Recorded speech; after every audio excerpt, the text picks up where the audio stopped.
Ta'aruf saling kenal.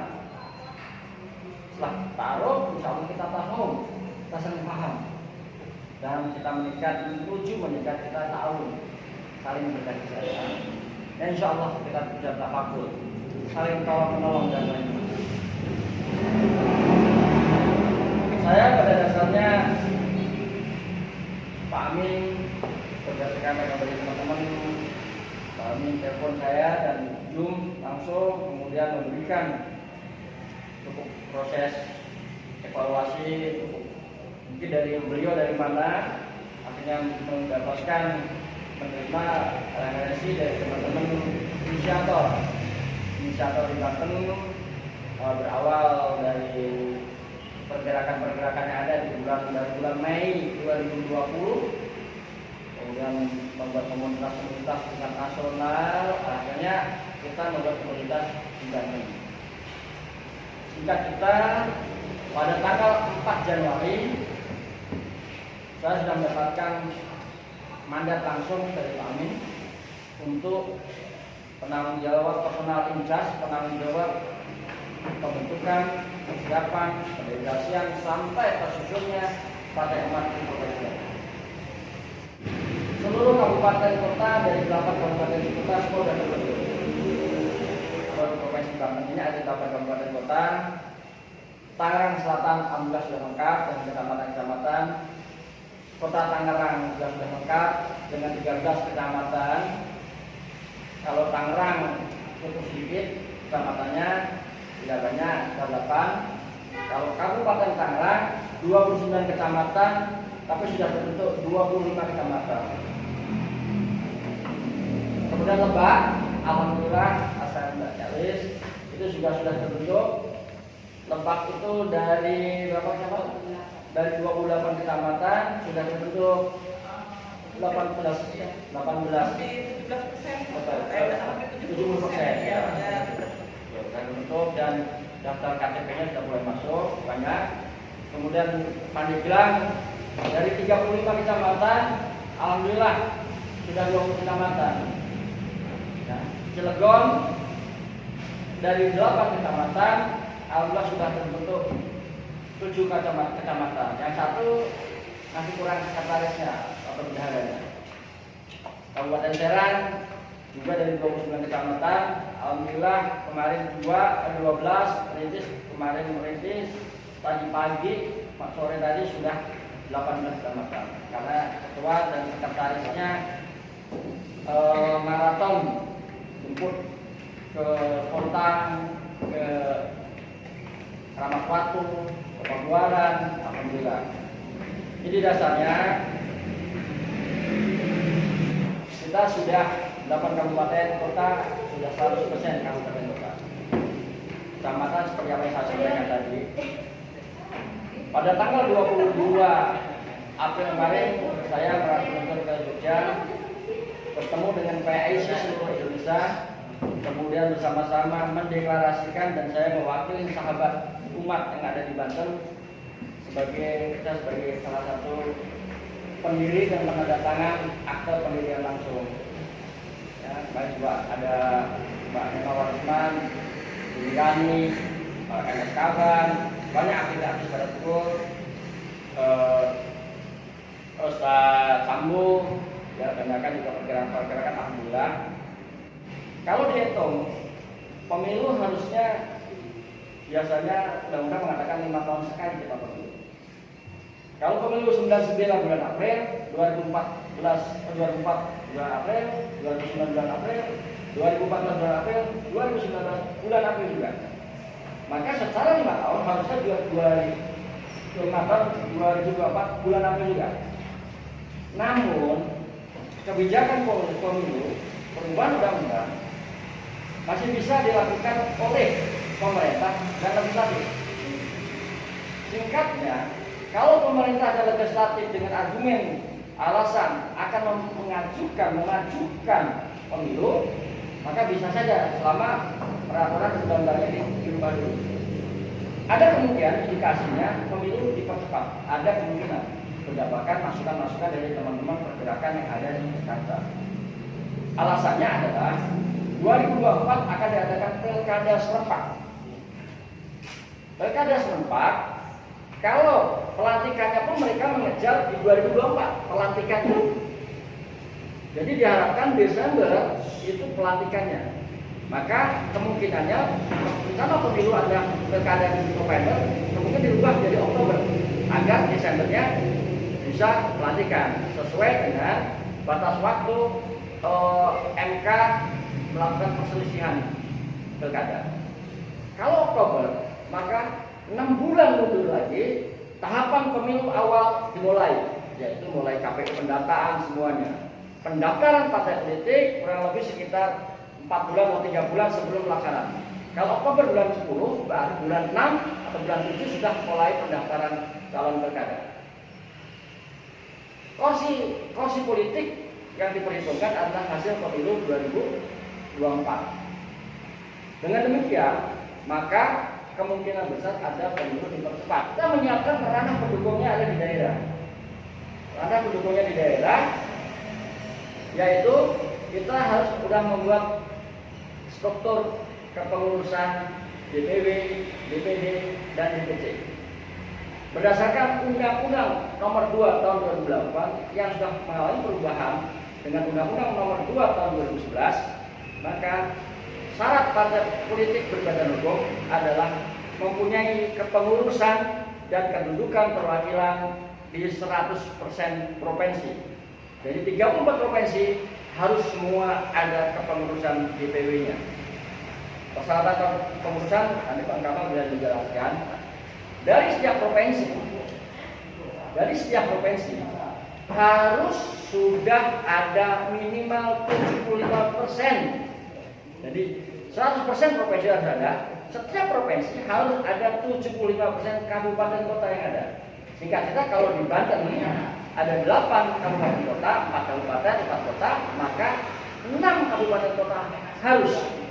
Nah, kita alhamdulillah 8 kabupaten kota, 7-nya sudah clear, sudah menyiapkan data-datanya, ke-8 ini Kota Serang mengejar untuk mewujudkan kepengurusannya. Maka kita harapkan di Kota Serang ini ada ketua BPD, sekretaris BPD, ketua DPD, wakil ketua DPD, sekretaris DPD, wakil sekretaris DPD, bendahara, support ada wakil bendahara. Dalam komposisi ini baik kecamatan, kabupaten kota maupun provinsi harus ada 30% ahwat, ada perempuan. Maka kalau kita ambil minimal kita 5 harus ada salah satu, kalau 5 berarti ada 2 harus perempuan, 6 harus 2, 7 bisa 2 pertimbangannya. Kalau 8 udah pasti 3. Itulah sahabat umat yang saya banggakan. Ini dasarnya nanti kita kronologis lebih banyak di dalam diskusi. Fondasi awal menuju tatanan legal formal ini berawal di Kota Serang, berawal dengan kepengurusan DPD. Karena kepengurusan DPD akan mampu mengelola ke depan. Untuk itu kita berharap syukur-syukur malam ini bisa terbentuk DPD dulu, harapan saya, harapan kami. Ketika ada sebuah keberhasilan berjamaah, kita sekecil apapun kita senang kalau kita merupakan bagian daripada amal ma'ruf nahi munkar, sekecil apapun kita bagian daripada kesuksesan. Tapi kalau ada sebuah kegagalan, bukan kita penyebabnya, bukan kita bagian yang menyebabkan kegagalan, itu prinsip kita. Ya, kurang lebih demikian blog dari saya. Inti dasarnya pembicaraan malam ini adalah ta'aruf, tafahum, ta'awun, takaful. Takaful yang lebih besar nanti ada di dalam ranah perjuangan politik. Itu dulu blog dari saya. Kurang lebihnya mohon maaf jika ada hal yang kurang. Mari kita buat camp. Tidak terlalu formal, nggak usah terlalu kaku-kakuan, tapi kita mengedepankan apa? Ada 9, saya hanya mengingatkan ada 9 adab bermusyawarah. Salah satunya ketika kita punya niat pemikiran baik untuk berorientasi pemikiran yang dalam hati kita, ide-ide di dalam hati kita yang berorientasi kebaikan, maka masih di dalam tubuh hati kita harus yakin bahwa niat azam dalam tubuh kita itu adalah yang terbaik. sehingga kita punya keberanian untuk menyampaikan pendapat kita. Tapi kalau sudah keluar dari mulut kita, kita beristighfar dalam hati dan kita yakin pendapat kita adalah yang terbaik. Sehingga kalau pendapat kita nggak digunakan, maka kita bersyukur kita berlindung dari Allah Subhanahu Wa Taala. Kurang lebih itu saja prolognya. Kemudian kedua adabnya adalah ketika ada di dalam satu meja, permasalahan salah satu hewan pilah yang lain, ada permasalahan kita semua. Permasalahan salah satu kecamatan dan diskusi kita semua. Ya bukan urusan kamu enggak. Lebihnya itu menjadikan pada 9 ada musyawarah yang saya pahami, 2 di antaranya itu. Kurang lebihnya itu saja dulu prolognya. Saya mohon maaf. Billahi taufiq wal hidayah wa a'udzu minkum. Wassalamualaikum warahmatullahi wabarakatuh. Waalaikumsalam. Sebelum kita diskusikan beberapa hal tentang waktu, saya ingin brainstorming dulu dari sahabat-sahabat apa yang ingin ditanyakan, atau ada keraguan, atau ada pertanyaan, atau ada harapan, monggo silakan sebelum nanti kita kerucutkan pada kesimpulannya tentang pembentukan Dewan Pengurus Dewan Pengurus Daerah Partai Umat Kota Serang. Silakan. Pertama gini, untuk kepengurusan tentunya ada syarat-syarat yang harus dipenuhi. Yang pertama itu nanti ada surat kesanggupan untuk menjadi pengurus. Jadi sebelum ke sana, monggo kita demokratis saja ya Mas Monggo ya. Saya tidak punya kewenangan apa-apa, silakan yang mau menjadi, kita buka aja ya, kita lihat yang mau menjadi ketua DPD monggo silakan.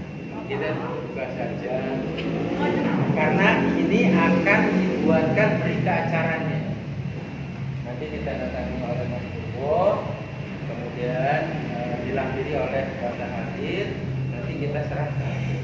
Syaratnya 30% minimal wanita. Sekarang saya ingin tawarkan kepada sahabat ini yang berkeinginan menjadi ketua DPD dulu, DPD Manggampang. Ketua DPD dulu nih, monggo silakan. Setuju saya jadi ketua DPD, tapi saya juga tidak menutup kemungkinan karena saya sudah di hati saya ini Pak, tidak ada cita-cita untuk ikut menjadi anggota dewan terus terang. Saya datang ke sini ini hanya niat saya itu hanya biar banyak saudara, silaturahmi dan seperti itu aja. Karena itu saya juga tidak terus terang kan dari teman-teman juga dari dulu saya kalau memang mau udah logikanya gini, kenapa mau ikut partai politik tapi tidak ingin jadi anggota dewan? Tidak ada yang mau ikut partai politik pasti ambisinya menjadi anggota dewan. Tapi saya terus terang tidak, walaupun saya ikut di sini dan saya sebagai ketua DPD, terus terang dari sekarang saya tidak akan menjalankan ini jadi anggota dewan. Hanya untuk membantu supaya verifikasi dari pusat Kementerian Hukum dan HAM supaya bisa lolos dalam mengikuti pemilu di 2024. Itu aja. Terima kasih Pak. Terima kasih. Alhamdulillah. Monggo Mas Teguh. Sedikitnya inilah perbedaannya. Kita terbuka, kondisi ini kita sampaikan. Jadi ada pemikiran itu mengingatkan nanti soal pertemuan kedua itu kita terbuka. Kita nggak umpet-umpetan. Ini memang saya sebagai PIC Peserta Muncas adalah dipedomkan bahwa menentukan ranah-ranahnya dengan melalui musyawarah. Dengan ada seperti ini kan terbuka. Ya, ini perbedaannya. Kita nggak sembunyi-sembunyi. Kita terbuka. Dan sebenarnya alhamdulillah di Kabupaten Serang pun ketua DPD-nya adalah bukan orang politik. Dia guru bendahara FPI. Dia siap sampai realisasi. Dia tidak ada orientasi. Ya, walaupun saya punya lihat kalau punya kapasitas nanti panggilan hati bawa alam, tapi prinsip dasarnya ayo kita jadikan perahu yang ada dulu. Ya itu saya sepakat. Jadi pasti kalau kita mengedepankan adab, mengedepankan etika, mengedepankan sebuah ilmu setinggi apapun ilmu masih di bawah, paling tinggi adalah adab. Karena adab adalah puncaknya. Aplikasi sebuah ilmu adalah adab. Maka insya Allah yang sampaikan Kang Tuan tadi merupakan mengingatkan kita, ya, mengingatkan kita. Saya pribadi pada tanggal 21 November waktu itu juga kita ada musyawarah awal sebagai pencetus yang ada. Saya juga siap sekali. Bahkan saya tadinya berharap untuk tidak masuk di dalam kepengurusan, tapi karena Pak Amin mengharapkan, ditelepon langsung, semua langsung, ayo kita mulai. Kedepannya, alam, ya. Nah, tapi kembali lagi, ayo kita mulai dulu. Ini dasarnya. Insya Allah apa yang diingatkan oleh Kang Gunawan menjadi pedoman kita. Jadi pertama kali salah satu kriterianya adalah pertama warga negara Indonesia. Kemudian insya Allah kita berharap satu akidah. Walaupun ada di beberapa provinsi partai umat itu juga diterima. Di Bali, di Papua, bukan Papua Barat, Papua itu sekretaris DPD adalah non-Muslim. Kemudian mereka menyatakan siap. Maka mereka memahami dan diingatkan oleh Pak Amin Rais, sebuah negara, ini sedikit melenceng dikit ya Kang Kamal ya, sebuah negara yang berpedoman pada syariat Islam dengan sesungguhnya dengan sepenuhnya, maka non-Muslim pasti sejahtera. Maka pada zaman Rasulullah dulu, ketika Rasulullah habis dari Madinah menuju Mekah kembali, orang-orang kafir Quraisy sempat khawatir. Tapi Rasulullah mengatakan, siapapun juga orang kafir ketika mengikuti aturan kita, yaitu namanya kafir dini, kafir yang mengikuti, menghormati, maka siapa yang mau mengusir dia harus berhadapan dengan. Jadi insya Allah kita berpedoman seperti itu kan. Jadi syarat-syarat itu ada. Jadi kesimpulan akhirnya tadi disampaikan dari Kang Ahmad bahwa beliau siap dari kepengurusan. Bismillahirrahmanirrahim, ya, innalillahi wa inna ilaihi raji'un, kita serahkan ya kembali yang di atas. Nanti kita warnakan. Jadi saat ini DPD Kota Serang dibutuhkan adalah ketua MPPD, sekretaris MPPD, ketua DPD, wakil ketua DPD, sekretaris DPD, wakil sekretaris DPD, bendahara dan wakil bendahara. Nah, selebihnya kita akan dikejar lagi. Pertama adalah verifikasi apa KTP syarat-syaratnya, nanti Kang Kamal yang nyiapkan surat kesanggupan semua. Kita akan dikejar lagi untuk melengkapi DPC di 6 kecamatan. Kota Serang 6 kecamatan, baru perlu 18 orang. Terus ada ketua, sekretaris, bendahara, salah satunya ada awal. Insya Allah itu kecamatan yang paling sedikit di Provinsi Banten Kota Serang. Ya. Jadi insya Allah itu yang menjadi pedoman. Ayo kita awali dengan idza binafsi. Kita mulai daripada diri kita. Mengawali perubahan itu dimulai dari idza binafsi. Diri kita secara personal, idza binafsi secara berjamaah kelompok, idza binafsi secara keorganisasian dengan satu tujuan. Karena Rasulullah juga mengingatkan, ketika engkau berjalan lebih dari satu orang, maka angkatlah salah satu di antaranya adalah pemimpin. Jadi ketika engkau berangkat lebih dari satu orang, maka angkatlah salah satu jadi pemimpin. Dan pemimpin ini adalah bukan penguasa, tapi pemimpin ini adalah mengedepankan, mengakomodir dengan pedoman-pedoman satu. Insya Allah itu yang saya gambarkan. Terima kasih. Assalamualaikum warahmatullahi wabarakatuh. Alhamdulillahirabbil alamin. Wassalatu wassalamu ala asyrofil anbiya'i wal mursalin ala alihi washabbihi ajmain, amma ba'du. Terima kasih kepada teman-teman semua yang hadir pada malam hari ini dalam acara membentukkan ketua DPD Kota Serang yang alhamdulillah saya yang ditunjuk oleh teman-teman ataupun menunjuk diri sendiri sebagai ketua DPD untuk Partai Umat Kota Serang.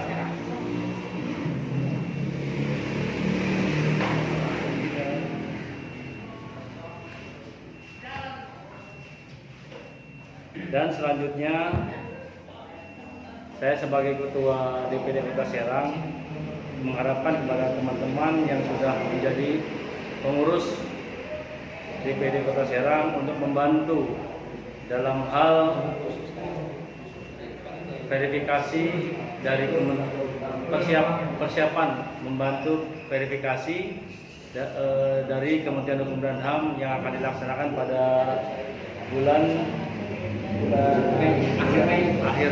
akhir Mei 2021. Maka saya sebagai ketua DPD juga harus berjuang lebih keras lagi untuk membentuk DPC yang ada di Kota Serang. Mudah-mudahan dengan saya menjadi ketua dan dibantu dengan teman-teman bisa menyelesaikan tugas-tugas yang dibutuhkan untuk verifikasi tersebut. Karena kami sebagai ketua tanpa dibantu oleh teman-teman pengurus, apalah artinya suatu perjuangan kalau kita bergerak bersama-sama, insya Allah kita akan mendapatkan hasil yang memuaskan dan maksimal. Amin. Terima kasih kepada Ketua DPW Banten atas waktu dan kesempatannya. Terima kasih. Assalamualaikum warahmatullahi wabarakatuh.